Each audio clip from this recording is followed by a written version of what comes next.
Hi, this video is about Global Clinical Legal Education, GCLE. Due to globalization, there's an increased access to information and awareness of social justice issues, consequently resulting in greater outreach and push for skilled legal assistance in the developing and post-conflict world. This was the catalyst for numerous human rights initiatives legally, including the GCLE, one of which is the GAJE, which is a platform for the exchange of information and experience in legal education globally, seeking to expand clinical education beyond national borders.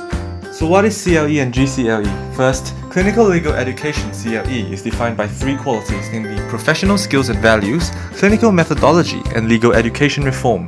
CLE serves to inculcate in students a sense of ethical and professional responsibility. Clinical experiences offer students opportunity to learn under supervision, professional skills and other aspects of the law and the legal system essential for lawyering.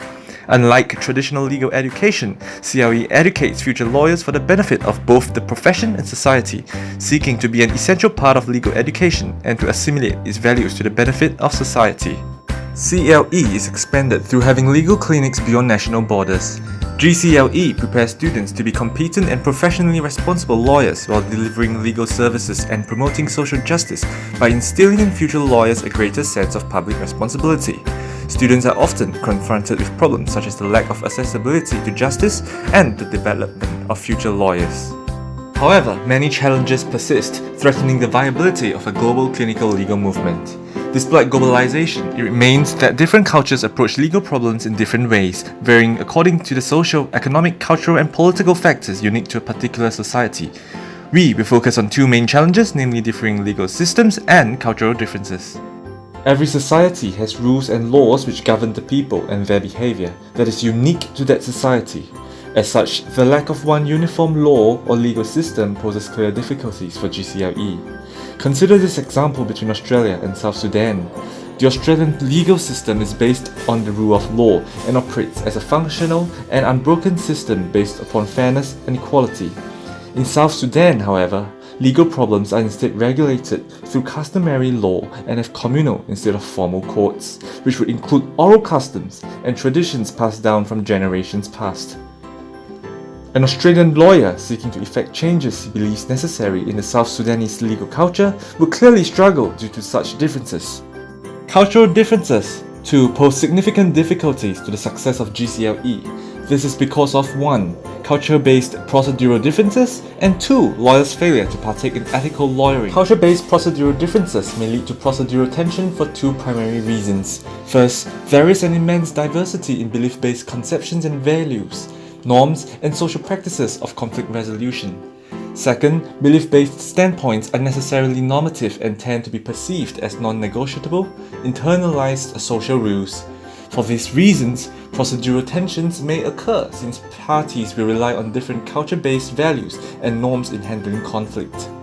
It would be hard to reconcile culture-based procedural differences, considering the global pluralism of values and norms and the absence of a universal idea of procedural justice. The failure to partake in ethical lawyering could unsettle and offend intended beneficiaries despite argued intentions.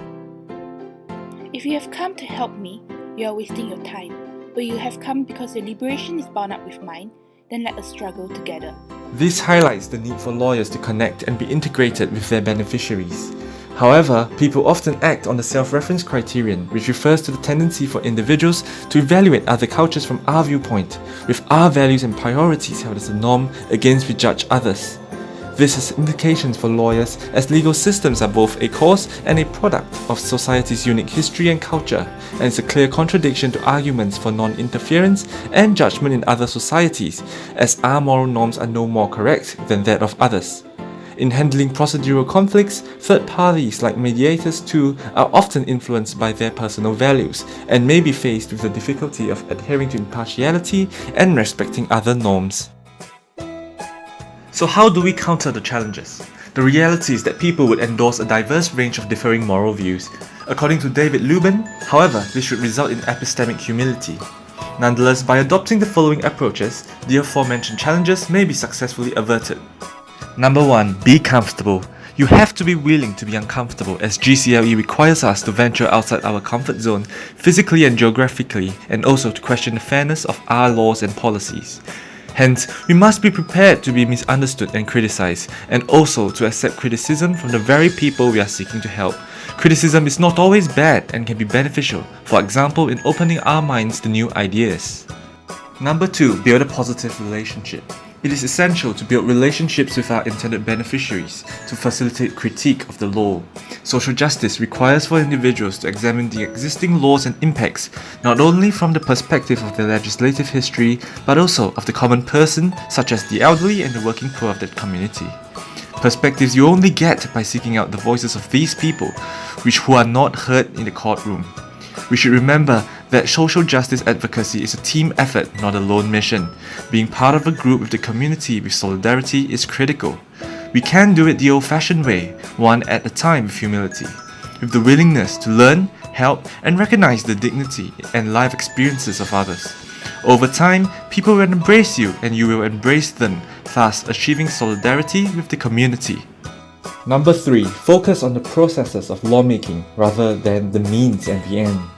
Shifting from an approach of transplantation to a normative approach to lawmaking processes, whereby technical advice and expertise work in tandem with a process by which people choose the laws that govern them, would help prevent unintended violations of the dignity of people that the law should protect. Ethical arrangements and dialogues, therefore, are extremely important. Number 4. To counter the issue of culture-based procedural differences, intercultural procedures can be designed. Rather than relying on implicit procedural assumptions which may not be consensually verified, a culture-sensitive procedural model needs to uncover them and allow them to be contested. This means developing a provisional procedure for mediating conflicts based on the principles of all parties involved. Then, carry out the provisional procedure while allowing for procedural discussion and feedback so as to elicit and integrate parties' interests in greater detail. Thus, so long as there is systematic correction and acceptance during the course of the procedure, common principles beneficial to all parties can be established. Number 5. In dealing with third-party ethnic issues, a third party should carefully explore his own bottom line before starting the lawyering process. He may resign from his role if he sees his own indispensable values as being in jeopardy, so as to avoid normative compromises that would be unacceptable from his own ethical or legal standpoint. In conclusion, it is hoped that by adopting the suggested ways to counter GCLE challenges, GCLE will be able to establish itself as an effective vehicle for stimulating new ideas and encouraging new ways of thinking, such that clinically trained lawyers can address social justice issues everywhere in the world.